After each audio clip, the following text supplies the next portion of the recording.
What up, Ho Biscuits? It's your girl Skitten, back at it again. First and foremost, hope you guys are doing well. Hope you guys are staying safe and sanitized. It's Pride Month, and it's also the month of my husband's birth, and it's also the month of my birth. So June is like a really great month. June is like the best month, my favorite month. Well, except for March. March is like my favorite month because it's the month that my best friend was born. I really love March. But June is better. Sorry, Dr. D, don't hate me. I love you. Anyway, I never realized until Pride Month that I have literally no kind of rainbow regalia. Like I don't have anything that I can put up to show that like I'm an ally to the LGBTQ community. I love you. I care about you. Is your family shitty and unsupportive? I'm your family now. I support you now. Here I am. You know what I mean? I really I need to get something. Even if it's just like a little pin or like a bow. Oh my God, I'd be so cute with like a little rainbow hair. It's beside the point. Happy Pride Month. Go out, be gay, do crimes. You have my support. Anywhoozins, today we are here to watch a casually explained video. I was like looking at my channel and I only have a couple of casually explained reactions, and I'm gonna fix that because I actually really enjoy Casually Explained. I really like his delivery and how he makes his videos and everything, and his art style makes me giggle. So this is Casually Explained Cooking, and I'm excited to see what this video has in store for us. So without further ado, let's go ahead and get started.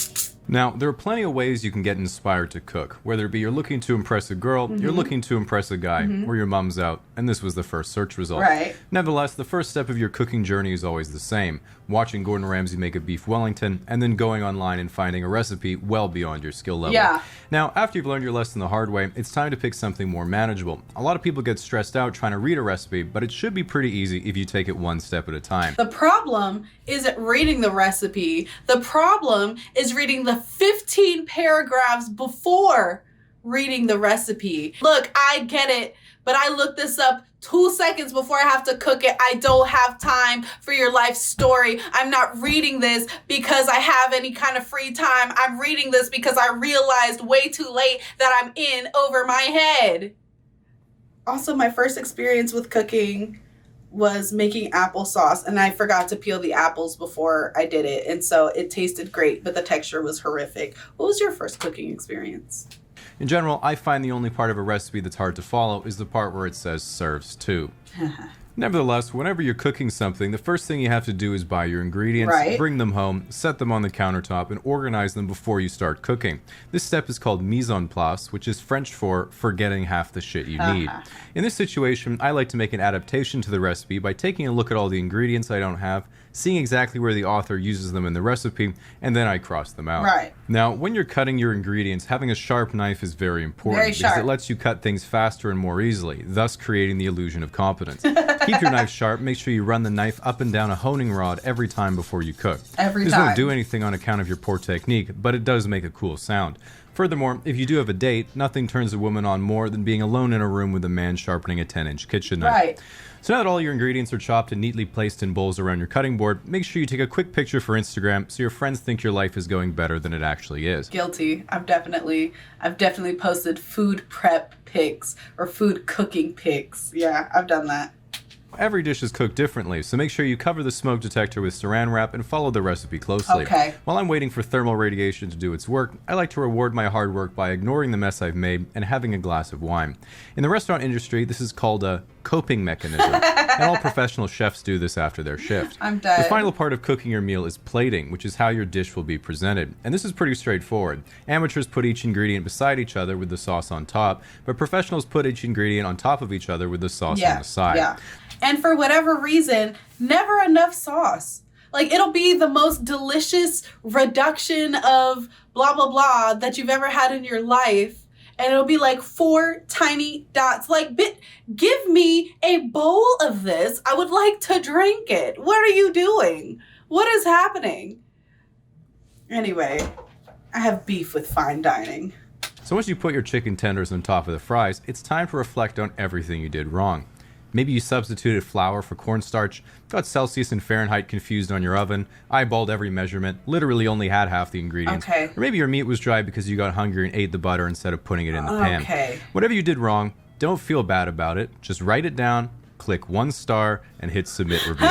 Once you finish your meal and prolong starvation for another day, what are the next steps, you might ask? Well, if you're really looking to become a cooking enthusiast and take things to the next level, it's pretty straightforward. Learn the proper way to dice an onion with both horizontal and vertical cuts. Very smart. This won't improve the taste of your food, but it will allow you to tell everyone else they're wrong. Purchase a $300 Japanese knife. These knives are designed specifically for cutting soft-boiled eggs and green onions to spice up your microwave ramen. I did buy Chavez a very expensive Damascus steel knife. I did do that.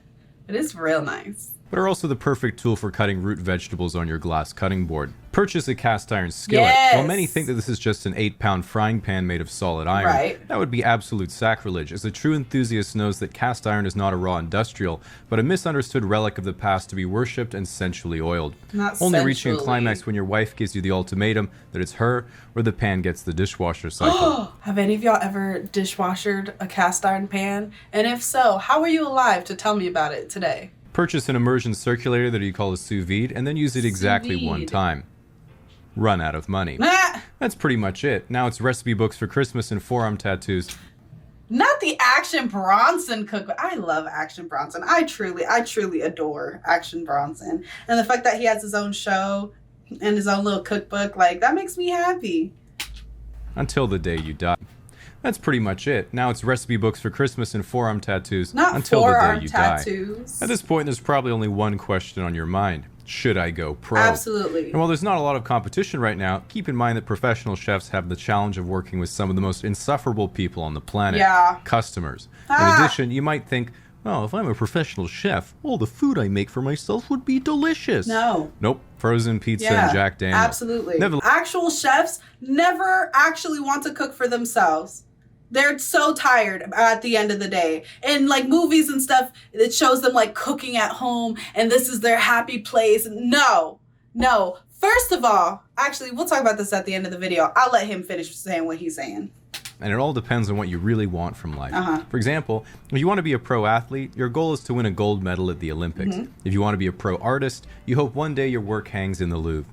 But if you want to be a pro chef, you have to have the dream that one day, however unlikely, a French tire company will finally rate your restaurant 3 stars.